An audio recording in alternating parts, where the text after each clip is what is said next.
మనకు సొమ్ములు లేవు అని సినిమా సూపులు చూస్తున్నరే, మనకు మేడలు లేవు అని శ్యామ దూరంగా పెడుతున్నరే.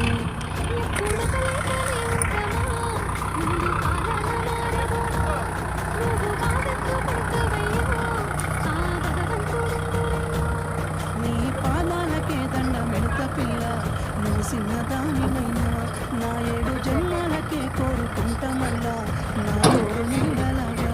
ఇటు తిప్పుకరాక మనం పోయేది ఇటు. అంత పెద్ద మాటలెందుకు నీదాన్ని నేను రయ్యా, నీ కొడుకు నింపెటియా నేనే కాదు నీ కష్టాన ఆత్మనయ్యా. ఏ పుణ్యమో నేను చేసుకున్నాను, నువ్వు దొరికినావు